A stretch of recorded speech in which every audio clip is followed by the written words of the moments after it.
കണ്ണൂർ അഴീക്കോട് മീൻകുന്ന് കടപ്പുറത്ത് 2 യുവാക്കൾ ഒഴുക്കിൽപ്പെട്ടു. കടലിൽ കുളിക്കാനിറങ്ങിയവരാണ് അപകടത്തിൽപ്പെട്ടത്. കോസ്റ്റൽ പോലീസ് തിരച്ചിൽ തുടരുകയാണ്. അരുൺ പൂപ്പറമ്പയുടെ വിശദാംശങ്ങളുമായി. അരുൺ, ആരൊക്കെയാണ് ഈ അപകടത്തിൽപ്പെട്ടത്? ഇവരുടെ പേര് വിവരങ്ങൾ എന്തെങ്കിലും ലഭിക്കുന്നുണ്ടോ? ഈ തെരച്ചിൽ എന്തെങ്കിലും വിവരം ലഭിക്കുന്നുണ്ടോ?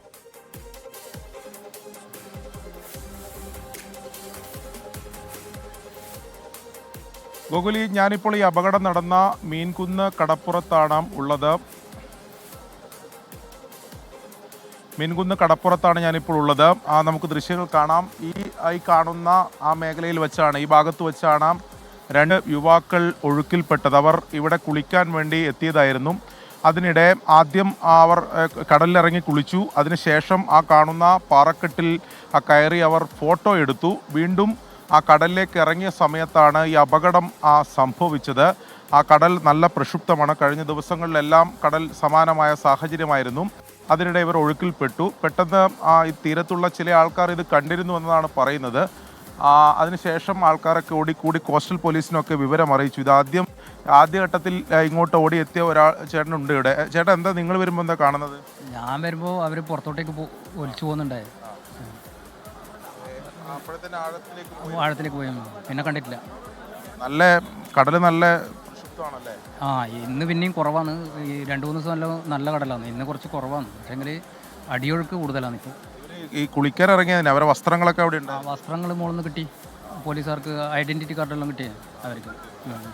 എന്തായാലും കോസ്റ്റൽ പോലീസിൻ്റെയും അതോടൊപ്പം തന്നെ മറ്റ് പോലീസ്, ഫയർഫോഴ്സ് ഉൾപ്പെടെയുള്ള സംവിധാനങ്ങൾ ഉപയോഗിച്ചാണ് ആ തെരച്ചിൽ നടത്തിക്കൊണ്ടിരിക്കുന്നത്. ഇപ്പോൾ അഴീക്കോട് MLA കൂടി നമ്മളോടൊപ്പം ചേരുകയാണ്. MLA, എന്താണ് ഇപ്പോൾ തെരച്ചിലിൻ്റെ ഒരു പുരോഗതി? കടൽ ഭയങ്കര പ്രക്ഷുബ്ധമാണ്. നമ്മൾ ഈ മറൈൻ ബോട്ടും അതുപോലെ കോസ്റ്റലിൻ്റെ ബോട്ടും ഇപ്പോൾ തെരച്ചിൽ നടത്തിക്കൊണ്ടിരിക്കുന്നുണ്ട്. പരമാവധി സമയം വരെ തെരച്ചിൽ തുടരും. ബാക്കി സാഹചര്യങ്ങൾ കളക്ടറും മറ്റ് ഓഫീസർമാരായിട്ടൊക്കെ സംസാരിക്കുന്നുണ്ട്. ഇതിലൊരു പ്രശ്നം, ഇത് വലിയ അപകടമുള്ളൊരു ഏരിയ.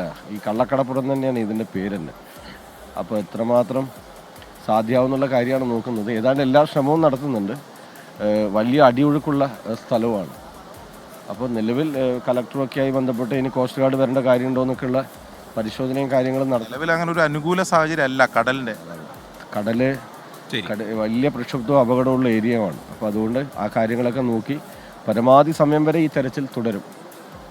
അതുതന്നെയാണ് ആ കടലിൻ്റെ ഒരു സാഹചര്യം കൂടി. നമ്മൾ കഴിഞ്ഞ ദിവസങ്ങളിലെല്ലാം ശക്തമായ മഴയുണ്ടായിരുന്നു. കടൽ പ്രക്ഷുബ്ധമാണ്. നിലവിൽ ഇവിടെ കുറച്ചും കൂടി ആഴത്തിലുള്ള നേരത്തെ അപകടം നടന്ന സ്ഥലമാണ് എന്നതാണ് നാട്ടുകാരുൾപ്പെടെ പറയുകയും ചെയ്യുന്നത്. എന്തായാലും കോസ്റ്റൽ പോലീസിൻ്റെ ഉൾപ്പെടെ തെരച്ചിൽ നടന്നുകൊണ്ടിരിക്കുകയാണ്. പക്ഷേ അതിൽ തെരച്ചിൽ എന്തെങ്കിലും ഒരു പുരോഗതി ഇപ്പോൾ ഉണ്ടായിട്ടില്ല. ഇന്ന് പരമാവധി സമയമെടുത്ത് തെരച്ചിൽ നടത്തും എന്ന് തന്നെയാണ് അറിയിച്ചിട്ടുള്ളത്. വലിയന്നൂർ അതോടൊപ്പം തന്നെ കൊടോളിപ്പുറം സ്വദേശികളാണ് ഈ അപകടത്തിൽപ്പെട്ടത്. ശ്രീനീഷ് അതോടൊപ്പം ഗണേഷ് എന്നിവരാണ് അപകടത്തിൽപ്പെട്ടതെന്നാണ് നമുക്ക് ലഭിക്കുന്ന വിവരം.